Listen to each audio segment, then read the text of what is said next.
é justamente o Evangelho segundo o Espiritismo, capítulo 17, Sede Perfeitos. E nós vamos tentar ter uma visão, né, assim, genérica do capítulo, porque o capítulo é grande, não dá para a gente abordar tudo, né, minuciosamente, mas a gente vai tentar pegar alguns pontos, né, alguns pontos principais. Só para nós termos uma ideia, o que nós iremos verificar hoje, né, nós vamos ver no capítulo 17 os caracteres da perfeição, vamos falar do homem de bem, né, os bons espíritas, vamos falar da parábola do semeador, que é maravilhosa, né? Vamos falar do dever, da virtude, vamos falar de inferiores e superiores, vamos falar do homem, comportamento do homem e do mundo, e vamos fechar, né, com cuidar do corpo e do espírito, né? Temos muita coisa boa aqui para falar, não sei se temos tempo, até que horas que nós temos? 9 horas. Tá, vamos tentar, né? Ok, então vamos lá, né? O primeiro ponto que nós vamos falar é justamente os caracteres da perfeição, né? E nós vamos ler aqui para vocês uma passagem de Mateus, capítulo 5, versículos 44, 46 a 48. E Mateus nos diz o seguinte, né? Palavras naturalmente de Jesus registradas por Mateus em seu Evangelho. Amai os vossos inimigos, você até comentou sobre isso, né? Amai os vossos inimigos, fazei o bem aos que vos odeiam e orai pelos que vos perseguem e caluniam, né? Porque se somente amardes os que vos amam, que recompensas tereis disso? É fácil amar quem nos ama, né? O difícil está em amar aqueles, por exemplo, que nos perseguem e caluniam, né? Os inimigos. Não fazem, ele diz, não fazem assim também os publicanos naquela época. Jesus eram os homens que cobravam os impostos para Roma, né? Então era um profissional que era extremamente odiado pelo povo, né? Você imagina alguém invadir o Brasil, né? Alguém invade o Brasil, exige que a gente pague imposto para ele, invasor, e alguns brasileiros ficam trabalhando para o invasor cobrando imposto, né? E além deles fazerem esse trabalho, muitos deles ainda cobravam além do que era exigido pelo invasor. Tipo assim, ele mandava cobrar 10, mas se você conseguisse arrancar 20, você estava com 10 e pagava 10 para o outro. Então eles eram extremamente odiados, né? Extremamente odiados pelo povo. Mateus, né? Mateus, o evangelista Mateus, era publicano. Mateus Levi. Ele estava, inclusive, na sua coletoria de impostos, lá cobrando os impostos. Jesus passa e diz, segue-me. E levanta a larga tudo para atrás de Jesus. Né? Foi assim que Mateus foi atrás de Jesus. Né? Então é bem interessante. Mas ele é publicano, né? E como os publicanos eram todos odiados. Então ele diz assim, né? Se nós, né, nós somente amarmos aos que nos amam, o que a gente vai fazer de especial nisso aí? Não fazem assim também os publicanos? Se unicamente saudardes os vossos irmãos, que fazeis com isso mais do que os outros? Né? Nada de especial, você faz o que todo mundo faz. E aí Jesus disse o seguinte, não fazem a mesma coisa os pagãos? Pagão era todo aquele que não fosse judeu, né? Então eles consideravam pagão todo aquele que não fosse judeu. Sede, pois, vós outros perfeitos, né? Como perfeito é o vosso Pai Celestial. Né? Então Jesus nos recomendava aqui justamente que nós buscássemos ser perfeitos como Deus, né? Lembrando o seguinte, que nenhum de nós pode ser tão perfeito quanto Deus, porque igual a Deus, só Deus mesmo, né? Se a gente conseguir chegar à perfeição que Deus é, nós seremos deuses, só que não. Então nós podemos chegar à perfeição relativa. Só que aquelas pessoas naquela época, o que acontecia? Elas não pegavam assim entre linhas, né? Não pegavam sutilezas. Então Jesus tinha que dar exemplos firmes, né? Para que elas pudessem efetivamente entender. Então ele diz logo, sede perfeitos como Deus é perfeito. Então a pessoa tinha que buscar a melhor coisa. E aí ele vai nos colocando aqui o seguinte, se a criatura, né, fosse conseguir ser tão perfeita como eu falei, quanto o Criador, ela poderia ser igual a ele, o que é inadmissível ser igual a Deus. né, Jesus se limitou a apresentar-nos um modelo e a dizermos que nos esforçássemos para o seguir, né? Na época, a gente não tinha um modelo para seguir, né? Hoje nós temos que é Jesus, mas naquela época, o modelo que Jesus deu às pessoas para que elas buscassem ser iguais era Deus, que é todo poder e bondade, né? Toda perfeição. E aí vem a pergunta: em que consiste então essa perfeição? Nosso tema é caracteres da perfeição. Então, em que consiste essa perfeição? Aí ele diz: em amarmos os nossos inimigos, em fazermos o bem aos que nos odeiam, em orarmos pelos que nos perseguem. Então, caracteres, né? Uma característica da perfeição que Jesus nos recomendava era justamente isso: amar os inimigos, fazer o bem àqueles que nos odeiam, né? E orar pelos que nos perseguem. Se a gente conseguir fazer isso, né, a gente vai estar muito bem na fita, né? Muito bem. E aí mostra Jesus assim que a essência da perfeição é o quê? É a caridade. Porque isso é uma caridade. Caridade, você dá um dinheirinho, dá um prato de sopa para a pessoa, isso é mais fácil de fazer. A caridade material é a mais fácil que existe. Qualquer um pode fazer, desde que queira. Mas a caridade moral, ela é muito difícil. Mesmo nós que possamos fazer muita caridade material, a gente ainda tem dificuldade em fazer caridade moral, né? Em perdoar as pessoas que nos perseguem, caluniam, né?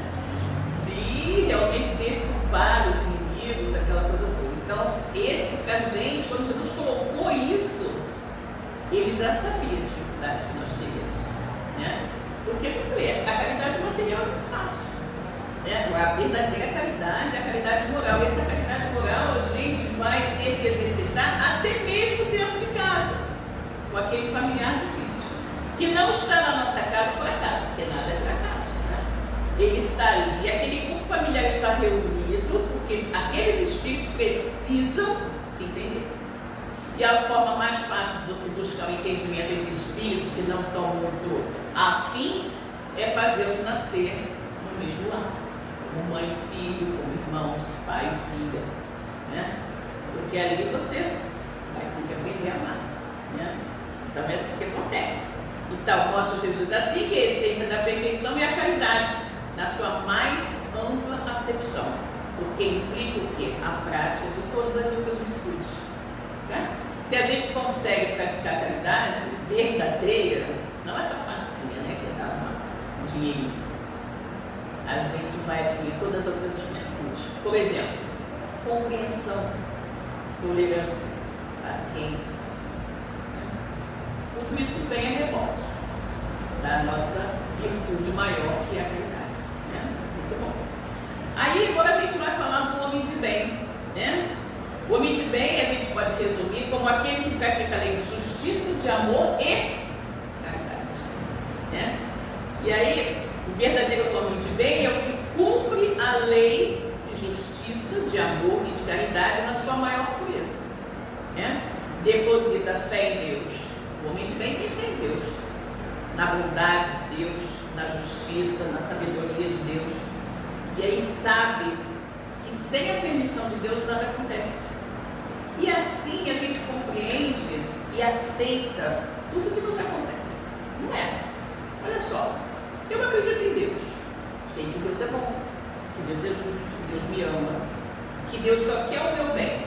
E que nada no mundo acontece sem a permissão de Deus.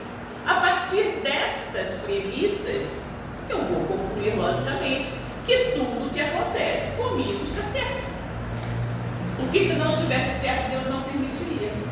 Né? E aí, digam, mas está certo, não é possível. Eu tenho esse marido difícil que eu tenho, isso está certo. De uma certa forma até está, né? Porque de repente vocês estão aí acertando, né? Acertando alguma dívida pretérita. E esse filho que eu tenho, meu Deus, só me dá desgosto.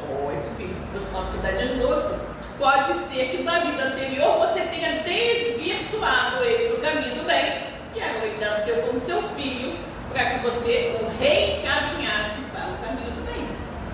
Então, nada acontece por acaso, não existe nada, né, que não esteja certo. Partindo da premissa que Deus faz tudo certo. Deus é bondade e justiça. só quer o nosso amor, né? Só quer o nosso bem. E aí ele continua, né? O homem de bem não alimenta ódio, nem rancor, nem desejo de vingança. E a exemplo de Jesus, ele perdoa e esquece as ofensas. E só dos benefícios ele se lembra. Olha aí, gente, como é que é difícil a gente ser homem de bem, né? Homem e mulher de bem, é igual, né? Olha só, não alimenta ódio, nem rancor, nem desejo de vingança, perdoa todo mundo. Jesus é o nosso exemplo, né? Ninguém contém para a humanidade. Então ele diz aqui, exemplo de Jesus perdoa, esquece as ofensas e só lembra das coisas boas que recebeu, dos benefícios que recebe. Um dos maiores benefícios que eu poderia dizer que nós recebemos é essa maravilha. Nós conhecemos a doutrina espírita. Né? Eu acho a doutrina espírita a coisa mais maravilhosa do mundo. Né? Eu agradeço sempre a Deus a luz da doutrina espírita na minha vida. Porque com a doutrina espírita a gente entende tudo. Né? A gente entende tudo, aceita as coisas com maior facilidade, com maior compreensão. A gente não fica, porque eu, tudo comigo, que infeliz que eu sou, porque com os outros não acontece isso. Não, o que acontece é exatamente o que você precisa. O que você precisa, o que você necessita para você crescer. Né? Então, compreenda isso e vamos que vamos, né? Vamos seguir em frente. Então ele continua, né? Ele fala, estuda, né? Ele é indulgente, ou muito bem, é indulgente para as fraquezas alheias, porque sabe que também necessita, que ele também necessita de indulgência. Ninguém pode dizer, eu não perdoo. Será que a gente não vai precisar de perdoar? Será que a gente nunca fez nada quando a gente se arrependeu, gostaria tanto que aquela pessoa nos perdoasse aquele erro cometido, né? Então a gente não pode dizer, eu não perdoo, né? Porque vai existir um momento em que a gente também vai precisar de perdão. Então, se você não dá, como é que você quer receber? Né? E ele diz, é indulgente para as fraquezas alheias, porque sabe que também necessita de indulgência e tem presente a sentença do Cristo. Atire a primeira pedra que se achar sem pecado. Né? E somos nós, né? E somos nós. Mesmo que não, mas eu sou uma pessoa ótima, eu nunca fiz mal a ninguém. Né? Às vezes eu falo isso, nós somos uma pessoa ótima, maravilhosa, honesta, né? Cumpro os meus deveres direitinho, nunca fiz mal a ninguém. Bom, pode ser que nessa existência você nunca tenha feito, né? Mas você só conhece um pedacinho da sua existência e o resto. Eu digo que nós somos um livro com muitas páginas que a gente só lê a primeira, só lê uma página, né? Abriu o livro lá, aquela página você conhece todinha, você lê, mas as outras folhas estão proibidas a você saber agora. Como você não sabe o que teve antes, né? O que você fez antes. Né? Então, mais ou menos pelas experiências que a gente vai vivenciando, a gente pode tirar uma ideia do que a gente andou contando, né? Apontando nas vidas anteriores. Então, a gente tem que pensar, não, fulano hoje está fazendo isso que eu considero errado, né? Mas ele ainda não atingiu determinado grau de evolução. Ele está hoje num patamar que eu com certeza estive antes. E assim como eu saí daquele patamar e atingi esse que eu tenho hoje, ele também vai chegar. Então a gente tem que entender que aquelas pessoas que ainda não estão, né, totalmente harmonizadas, né, é porque ainda não chegou o horário delas, o tempo delas, né? Porque para nós, né, a plenitude, a evolução espiritual é uma certeza, né? Todos nós um dia seremos espíritos puros. Sabe-se lá daqui a quantos milênios, mas que a gente vai chegar lá, vai, né? Então todo mundo vai chegar lá. Então não tem dúvida nenhuma, né? E aí ele continua aqui no estudo, né? E fala o seguinte, na ordem social, se a ordem social, né, a sociedade colocou o homem de bem numa posição de mando, né, ele é chefe, o presidente da empresa é o chefe, ele não vai usar isso para oprimir nem humilhar quem está abaixo, né?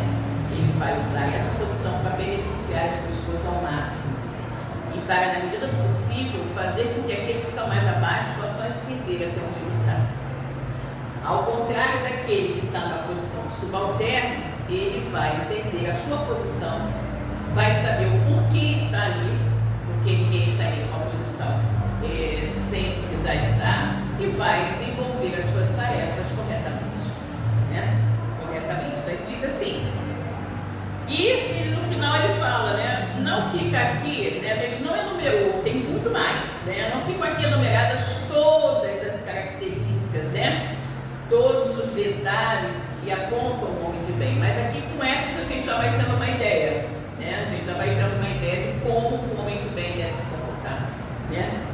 As outras a gente, se nós adquirirmos essas, as outras virão a reboque, né? Muito assim. E os bons espíritas, gente? Como são, como devem ser os bons espíritas, né? Os bons espíritas, na verdade, é o bom cristão, né? E quem é o cristão? É aquele que segue o ensinamento de Cristo. O espiritismo é o cristianismo revivido, né? Então, se nós temos os ensinamentos do Cristo, né? Amar o próximo como a si mesmo, né? Se alguém pedir a tua túnica, dá também a capa. Se alguém quer que você caminhe o passo, caminhe 2000, perdoar 70 vezes 7. Tudo isso no sentido, se a gente for examinar isso, tudo isso bem demonstra o quê? A mansuetude de Jesus. Como Jesus recomenda que nós sejamos mansos e pacíficos, bem-aventurados os mansos e pacíficos, que herdarão a terra. Né? Então, se você, quando ele diz, se alguém quiser, né, pegar a sua capa, dá também a tudo, não faça questão das coisas. Não é que você vai sair dando suas roupas para o meio do caminho, não, mas é que você não seja melindroso, né? Porque a gente tem problema de tudo, a gente se melinda, tudo a gente fica chateado, não sei o quê. Não, vamos deixar isso para lá, né? Vamos buscar viver em paz, porque se todo mundo seguisse os ensinamentos de Jesus, nos há mais de 2000 anos, a gente viveria muito bem, muito bem. Nós não vivemos num paraíso de paz e tranquilidade porque nós insistimos em não viver como Jesus nos ensinou. Jesus esteve entre nós e ele nos legou, e não legou nenhuma religião, né? Não legou nenhum dogma, nada disso. Jesus nos deixou um código de ética e conviver, né? Ele nos deixou um manual de boa conduta, de como a gente deveria viver com as pessoas, como nós deveríamos viver em sociedade. Só que a maioria das pessoas diz assim, isso é Jesus, isso é coisa de religião. Mas não é. O Evangelho é atualíssimo, o Evangelho é atualíssimo. E nós devemos buscar conhecer mais do Evangelho de Cristo. E não apenas conhecer, mas viver. Porque o grande problema está em que nós conhecemos, mas não vivemos, né? E quando você conhece o Evangelho de Cristo, você também conhece a doutrina espírita, porque o Evangelho está aqui, né? A gente precisa não apenas conhecer a casa espírita, mas a gente precisa viver os ensinamentos que a doutrina espírita nos apresenta. Com essa determinação, né, de viver daquela forma, a gente vai conseguir se transformar e transformar a todos a nossa forma. O problema está que muitos de nós espíritas entramos na doutrina espírita, mas não permitimos que a doutrina entre em nós. Né? A gente vai à casa espírita uma vez, até várias vezes na semana, né? A gente faz palestra, né? A gente faz vários trabalhos na casa espírita, mas a gente ainda conserva uma série de coisas que não tem absolutamente nada a ver com o Evangelho do Cristo, nem com a doutrina. Né? E é por isso que a gente tem um problema. Por isso que ele tem um problema. Então é assim, cada um deve, para si mesmo, buscar viver a doutrina em plenitude. Né? Que não é nada mais do que o Evangelho do Cristo, afinal de contas é o Evangelho do Cristo. Né? Então é isso que a gente precisa, de mais fraternidade, de mais amor, de mais compreensão, de mais tolerância, né? De mais vivência evangélica nas nossas vidas, né? Vivência do Evangelho de Cristo. Em todos os lugares, inclusive. E principalmente pelas casas espíritas, né? É muito importante. Então, o bom espírita é esse, né? Que busca não apenas conhecer a doutrina do Evangelho, mas viver, né? A sua plenitude. E aí ele continua aqui, né? E vai chegar na parábola do semeador. Eu vou contar para vocês aqui a questão da parábola do semeador, depois a gente vai tentar destrinchar um pouquinho, né? também no Evangelho de Mateus, capítulo 13, versículos 1 a 9. Diz assim: naquele mesmo dia, tendo saído de casa, Jesus sentou-se à borda do mar. Em torno dele, logo reuniu-se grande multidão, pelo que então ele entrou numa barca, onde sentou-se, permanecendo na margem todo o povo. Disse então muitas coisas por parábolas e falou assim: aquele que semeia saiu a semear. E semeando, uma parte da semente caiu ao longo do caminho, e os pássaros do céu vieram e comeram. Outra parte caiu em lugares pedregosos, onde não havia muita terra. As sementes logo brotaram, mas porque carecia de profundidade a terra onde haviam caído, elas logo, quando o sol se levantou, levantando-se o sol, ele as queimou. Como elas não tinham raízes, secaram. Outra parte das sementes caiu entre espinheiros, e estes espinheiros cresceram e abafaram as sementes. Outra parte finalmente caiu em terra fértil e produziu frutos, dando algumas sementes 100 por um, outras 60 por um e outras 30 por um. E aí conclui: ouça quem tem ouvidos de ouvir, né? Então, essa questão do semeador, como é que o cara vai semear e vai jogando assim? Mas é assim mesmo. Antigamente as pessoas não faziam como hoje, que você vai e bota uma sementinha no buraquinho. Não, o cara saia jogando. Ele saia pelo campo e jogava a semente. Onde caiu, caiu. É por isso que Jesus diz: o que semeia saiu a semear, né? E aí quando ele jogou, algumas caíram no meio do caminho, veio os pássaros pegaram, outro caiu no meio do pedregulho, aí quando cresceu, não tinha muita areia, a terra, aí logo morreu. A outra caiu nos espinheiros, foi abafada, até que algumas daquelas que ele, né, jogou assim a esmo, caiu em terra boa. E aí deu 100 por 1, 60 por 1 ou 30 por 1. 100 por 1 você planta uma semente e nasce, você consegue pegar 100 sementes de volta. O outro você plantou uma semente, você conseguiu 60. Então quando ele diz 100 por 1, 60 por 1 ou 30 por 1. Né? Dependendo do solo, a planta cresceu mais forte, vigorosa e deu mais frutos, né? E aí vai falando, e aí ele vai e começa, né, a fazer uma análise de nós espíritas, né? Como nós nos comportamos com relação, né, ao Evangelho, né, e ao conhecimento espírita de uma forma geral, né? Muitas pessoas vêm a casa espírita atrás do fenômeno, né? Chega assim, quer ver o fenômeno. Aí eu vou falar um pouquinho, então assim, tem mais como não ver muito fenômeno, vai embora, né? Esse aqui que caiu na estrada, passa a ver, pegou e foi embora. Tem aqueles outros, né, que chegam aí todo entusiasmado e tal, não sei o quê, e aí de repente tem um problema e ele se manda, né? Esse é aquele que caiu na terra, não tinha raízes, veio o sol, queimou, né? Aí tem aquele outro que chega na casa espírita, começa a fazer um montão de coisa, não sei o que, não sei o que lá, mas de repente outros problemas do dia a dia, da vida, não sei o que, aí não posso mais ir não, abandono o trabalho, não posso mais ir não, porque eu tenho que resolver isso e aquilo, não sei o que, não sei o que lá, agora eu vou sentar e abandono o trabalho do espírito. Esse é aquele que nasceu entre os espinheiros, cresceu, mas depois os problemas, que são os espinheiros, vão abafar ele. E existem aqueles, né? É aquele que quer chegar na casa espírita para ser médium, não quer se preparar. O grande problema, isso aí, aliás, isso aí é que eu me bato muito, né?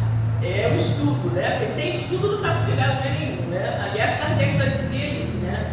Não apenas no espiritismo, mas em qualquer ciência, qualquer filosofia que você queira saber, você tem que estudar. Se não estudar, você não vai nunca fazer a coisa certa, né? E nós encontramos muita resistência no movimento espírita quanto aos estudos, né? Muitos espíritas não são muito de estudar, não gostam, pega o livro assim, já fica, né? Não acham que o linguajar é difícil, que não dá e tal, a gente tem essa dificuldade, né? E aí finalmente a gente tem aquele bom espírita, que é aquele realmente que chega na casa espírita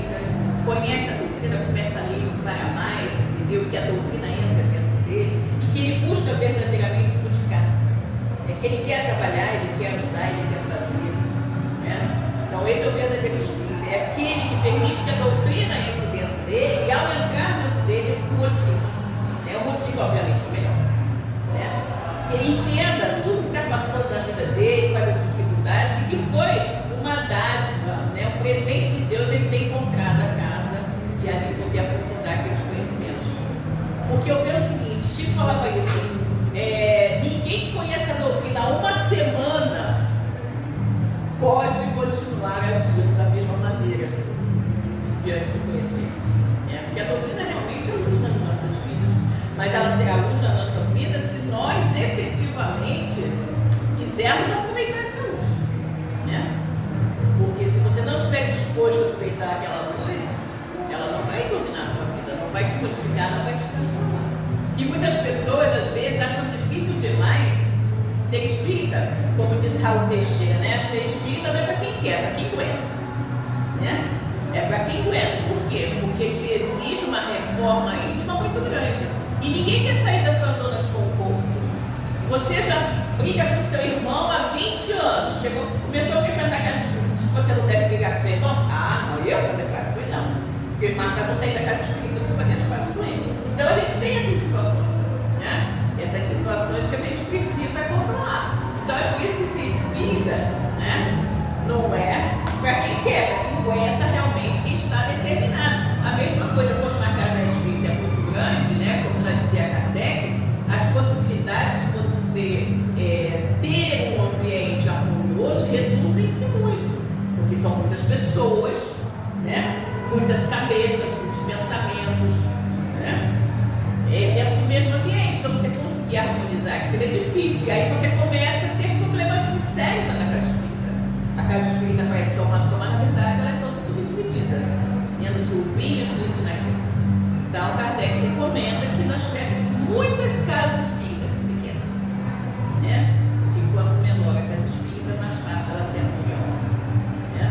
Então isso é muito interessante a gente levar em consideração. Né? A gente levar em consideração essa ideia do modificador.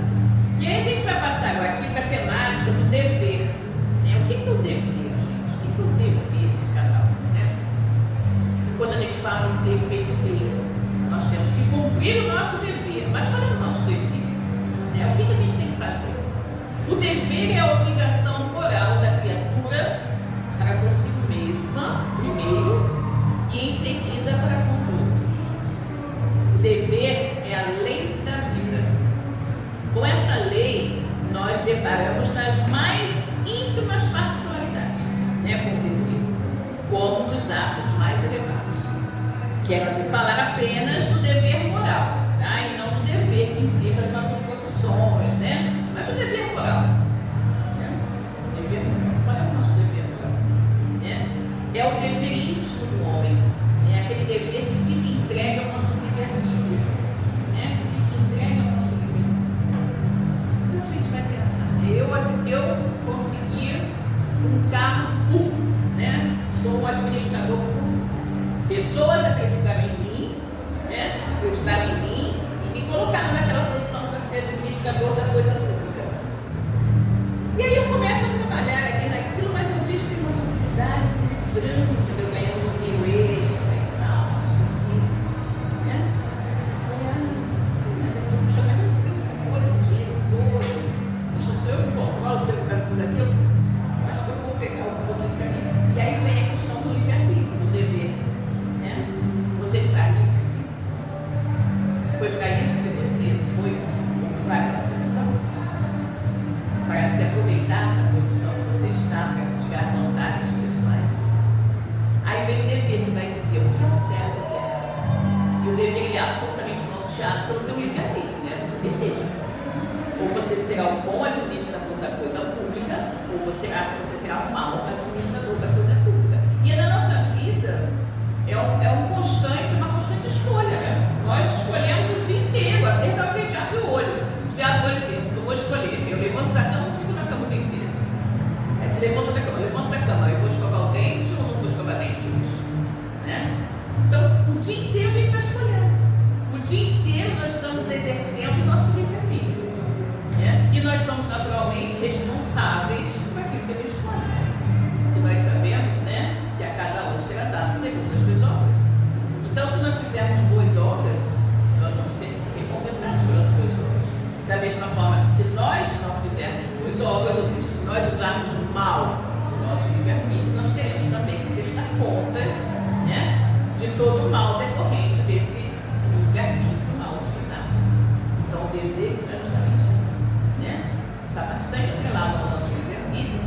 nosso dever também, a gente tem que ter em mente o seguinte, né? O dever principia, né? Para cada um de nós, exatamente no ponto em que ameaçamos a felicidade ou a tranquilidade do nosso próximo. E ele acaba no limite em que a gente não deseja que ninguém transponha com relação a isso, né? Então, o meu dever começa justamente, né? No momento em que eu, pela minha atitude, se eu vou prejudicar alguém, se eu vou atrapalhar alguém de alguma forma, meu dever é não fazer isso, né? O meu dever começa para comigo mesmo no momento em que alguém queira fazer a mesma coisa comigo. Então, é muito interessante isso, né? Quando ele coloca aqui, o dever principia para cada um de nós, exatamente no ponto em que ameaçamos a felicidade ou a tranquilidade do nosso próximo. Aí começa o nosso dever. Não devemos ameaçar a tranquilidade nem a felicidade de ninguém. E o nosso dever acaba no limite em que a gente não deseja que ninguém transponha aquele limite no próximo. Não, tudo bem, até aqui tudo bem, mas a partir daqui não avança, porque, né, não vai ser bom. Então é muito interessante quando a gente observa isso. E a virtude, gente? O que é virtude? O que seria a virtude, né? A virtude, no seu mais alto grau, é o conjunto de todas as qualidades essenciais que constituem um homem de bem. Não é? Um homem que tem todas aquelas qualidades do homem de bem é o quê? É um homem virtuoso. É um homem virtuoso, né? Ele tem aquelas qualidades todas, então ele é um homem virtuoso, né? Ser bom, caritativo, laborioso, sóbrio, modesto, são qualidades de um homem virtuoso, né? Infelizmente, aí que tem problema, né? Infelizmente, quase sempre, né? Essas qualidades, né, vêm acompanhadas de pequenas enfermidades morais, que aí desonra, né? Desonra essas qualidades, né? Aí a gente vai colocar, mas como assim? Bom, não é virtuoso, né? Não é virtuoso aquele homem que faz ostentação das suas pseudo-virtudes. Vocês já ouviram aquelas pessoas falarem assim? Ah, eu sou muito honesto. Sou a pessoa mais honesta que tem nesse país. Sou a pessoa mais honesta que isso e aquilo, né? Ah, eu sou uma pessoa muito boa. Nunca fiz mal a ninguém. Eu sou uma pessoa muito ética. Gente, quando nós somos verdadeiramente, a gente não precisa dizer. Primeiro porque a gente nem se dá conta que é. Gente, a pessoa que é verdadeiramente virtuosa, ela não se dá conta que é, né? Então, aquele que acha que é, fica arrebatando para todo mundo, meio que querendo convencer os outros daquilo que ele está falando. Quando alguém diz, eu sou muito honesto, você já fica assim, já está querendo me enganar, né? Se fosse verdadeiramente, não precisava falar, todo mundo sabe. O seu comportamento, a sua maneira de ser, fala por você, né? E aí ele diz que às vezes determinadas coisas elas vêm atreladas com problemas, porque ele diz que é muito honesto, mas ele está dizendo é porque as pessoas não têm certeza. E ele está querendo convencer as pessoas daquilo, né? Então realmente é muito interessante, né? A virtude, né? A virtude verdadeiramente digna desse nome, ela não gosta de aparecer, não gosta de se sobressair, né? As pessoas, como eu falei, adivinham. Você tem que falar com isso, né? Adivinham. Ela, porém, a virtude, ela se oculta e foge da admiração das massas, né? Pessoa que realmente, você vê, Chico Xavier, as pessoas chegavam, pegavam a mão do Chico, se beijavam a mão, ele beijava em seguida a mão da pessoa também, né? A pessoa diz, Chico, você é maravilhoso, você diz, não, eu sou um cisco. Aí uma pessoa vem e fala pro Chico, né? Teve aquela história, né? Ah, Chico, porque eu fiquei sabendo que eu, numa vida anterior, né, lá na época de Jesus, eu fui uma daquelas cristãs que foram jogadas aos leões, né? Aí ela pergunta, e você, Chico, quem você foi? Aí Chico, eu era pulga do leão. Eu era pulga do leão. Quer dizer, Chico ele se chamava de Cisco Xavier, né? Porque ele se achava tão ínfimo, tão pequenino, ou seja, era um homem virtuoso, todos sabemos que era um homem virtuoso, mas era um homem virtuoso que não tinha consciência das suas virtudes, né? E não ficava lateando, ele não precisava, a gente sabe que ele era virtuoso, por tudo que ele fez ao longo da vida.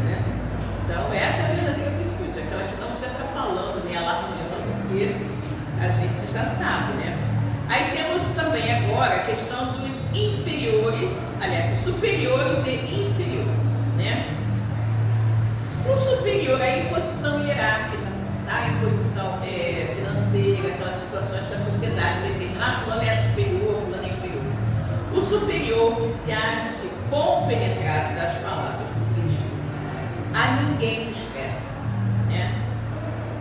Não vai desprezar nenhuma daquelas pessoas que por acaso sejam seus subalternos. Ele vai tratar com respeito, com dignidade, né? Sem fazer qualquer diferença. É aquela pessoa que chega, cumprimenta o porteiro da mesma forma que cumprimenta o diretor da empresa. Mas existem aquelas pessoas que passam, o porteiro nem chega, se fosse assim, né? Não se digna a cumprimentar o porteiro, as sensoristas, essas coisas assim. Existem pessoas assim, infelizmente não sabe que existem, né? Mas o homem do bem, né? Ele, o correto, né? É que ele não faça isso. Ensina no Espiritismo que se eles hoje, né, se essas pessoas ditas inferiores hoje obedecem àquele que se diz ou que está na posição superior, talvez essas mesmas pessoas que hoje estão abaixo já possam ter tentado homens para ele, né? Porque a gente sabe que a vida, né, a gente vive inúmeras existências e que a gente vai vivendo as experiências de acordo com a nossa necessidade. Então, se você foi numa vida anterior um homem muito rico e poderoso e humilhava as pessoas, muito provavelmente você vai nascer numa situação subalterna, né, para experienciar aquilo que você fez outras pessoas viverem e aprender que o valor do homem não está pelo dinheiro que ele tem na conta bancária, mas pelo que ele é, né? Então são ensinamentos que a gente vai aprendendo, né? Aí ele diz que se o superior tem deveres a cumprir, o inferior, ou seja, aquele que está nas camadas mais baixas, também tem, né, deveres não menos importantes. Aí diz que se ele for espírita, né, a sua consciência ainda mais imperiosamente vai lhe cobrar.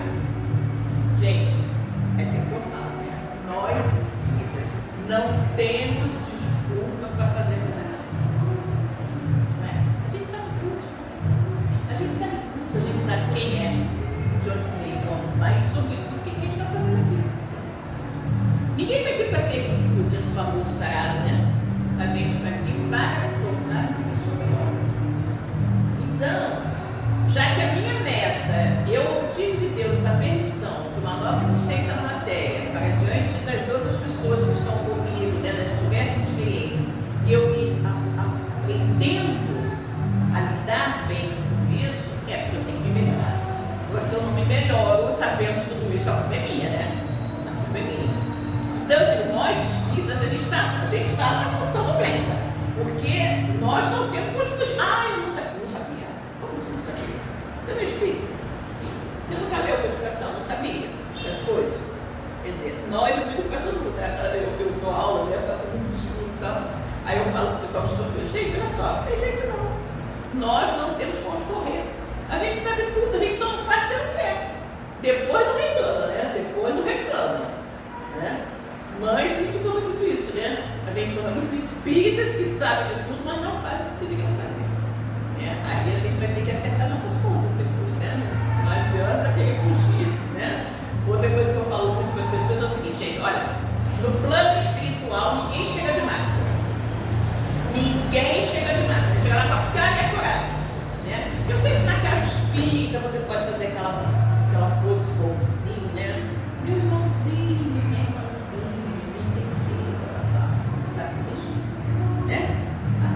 a pessoa tem um movimento terrível. Às vezes não apenas na casa espírita, não na casa espírita, mas na qualquer casa dela, né? Às vezes a pessoa na casa espírita é de um jeito e na sua casa é terrível, né? Nós temos que ser a mesma pessoa 24 horas por dia. Nós temos que ser uma pessoa só, temos que ter apenas uma face, né? Mas aí as pessoas fizeram ao almoço diversas máscaras, né? Uma máscara para a casa espírita, uma máscara para o trabalho, uma máscara para casa, né? Só que quando a gente chega no plano espiritual, a gente vai chegar sem máscara. Nós vamos chegar lá com a cara e a coragem. E para os espíritos a gente não consegue enganar, não. Eles sabem exatamente o que a gente faz, o que a gente é, o que a gente pensa, né? Eu nunca me esqueço de uma passagem do nosso lar, quando o André Luiz vai pedir, eu não sei se será para Clarice, se será para quem, ele vai pedir um trabalho. Vai pedir um trabalho. Aí ele chega para Clarice, assim, com aquela cara, né? Dizendo, queria um trabalhinho. Na verdade, ele queria trabalhar como médico, né? Lá nas enfermarias do nosso lar. Ele queria coisa, porque ele era médico, cientista, consagrado, então ele achou que ia chegar em nosso lar e que ele ia poder trabalhar na parte de saúde como médico. E aí ele vai e chega para Clarice, e fala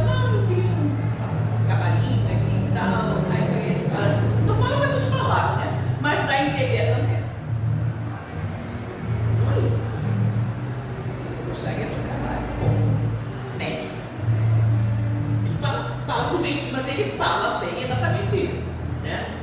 E aí André, né, morre de vergonha, porque ele, até intuitivamente, né, como a gente faz muito aqui, né, ele falou uma coisa que não era exatamente o que ele queria. Ele queria a posição de médico na enfermaria do nosso lado. Então ele disse para ele que não era aquilo que eles estavam falando que ele queria. Ele cai em si, né, efetivamente fica assim, sem não, qualquer coisa e tal, assim. Nisso, os enfermos começam a passar mal na enfermaria, né? A irmã Narcisa vai lá, vai limpar o chão, porque a pessoa tinha passado mal e tal, começa lá a limpar os panos, não sei o que, para limpar, e a André vai e corre, começa a ajudar a limpar o chão. Aí naquele momento ele realmente assume que ele estava ali para ajudar a fazer qualquer coisa. Então é isso que a gente tem que fazer, né? A gente tem que buscar fazer as coisas, viver realmente, e a ciência, né? Que nós vamos chegar no plano espiritual sem máscara. Não adianta, a gente vai chegar lá com a cara e a coragem, né? O que a gente vai feito aqui é o que a gente vai receber lá, né? Então é muito interessante. E aí ele vem e fala, né? Ele fala da questão, né, de como nós devemos viver no mundo, né? A gente não poderia, né, praticar tudo isso que a gente aprende se a gente fosse ficar isolado numa caverna, né? Isolado numa caverna. É muito fácil você ser bom, caridoso, não brigar com ninguém, não se aborrecer, não se irritar, se você morar numa caverna sozinho, né? Ou mesmo numa casa, no meio do mato, onde você não vai ter contato com as outras pessoas.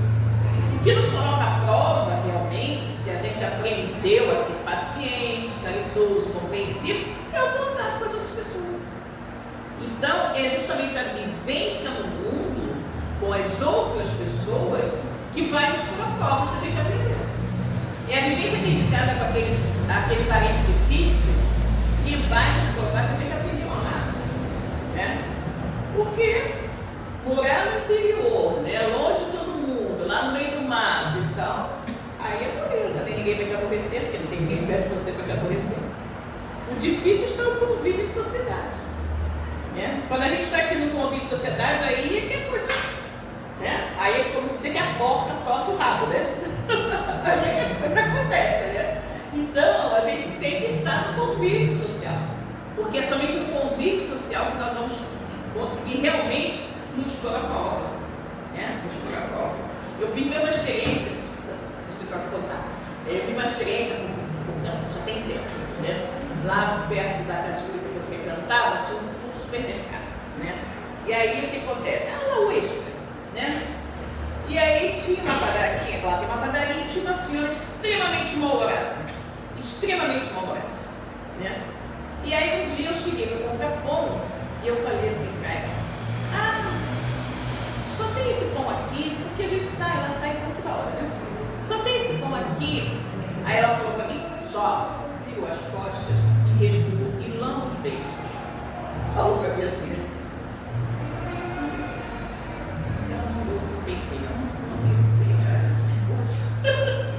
me mandou coisa delicada, me mandou lá nos meus beijos.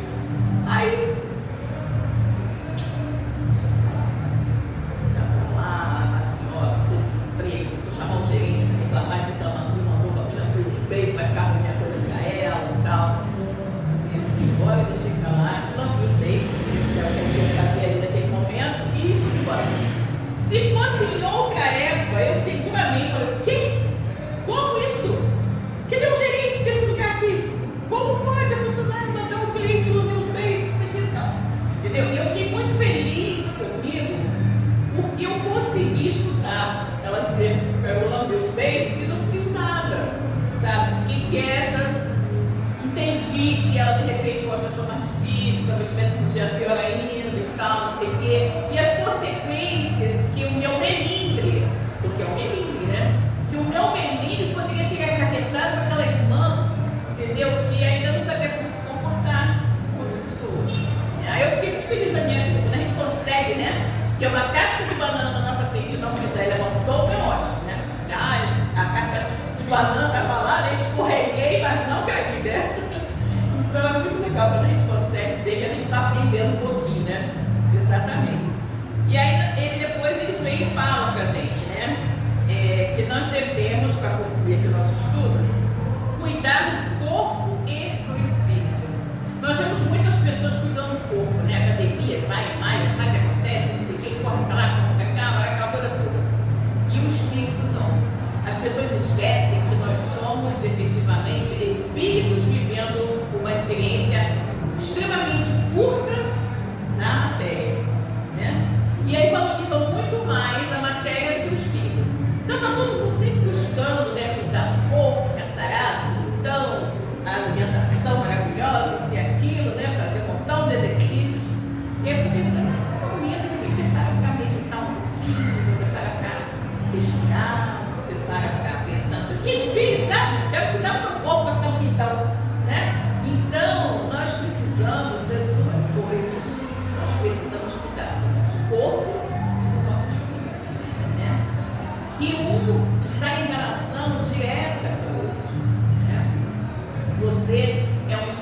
planejamento reencarnatório de viver 80 anos, você tem uma vida desregrada, de noitada, de bagunça, bebendo muito, comendo muito, fazendo um montão de coisa, daí aqueles 80 anos de repente pode se transformar em 50 ou 40. Então, a nossa tarefa aqui na matéria, né, que nós estamos aqui, recebemos essa oportunidade bendita de Deus, que é a reencarnação, que não é fácil conseguir uma vaga para reencarnar, né? Uma média de a cada um que consegue tem uns 3 ou 4 na fila, então não é fácil conseguir.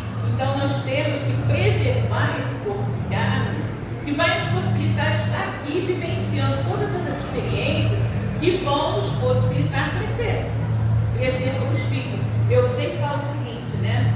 Que nós devemos buscar retornar à verdadeira vida, como Calagem foi chamado de volta, ser mais evoluído que é quando a gente saiu. Né? Então essa é a nossa meta, por isso que a gente está aqui. A gente está aqui para quando chegar a hora de voltar para casa, a gente poder voltar e dizer, puxa, um pouquinho melhor. Né? E buscar voltar também não mais endividado, né? Porque a gente já saiu de lá cheio de dívidas.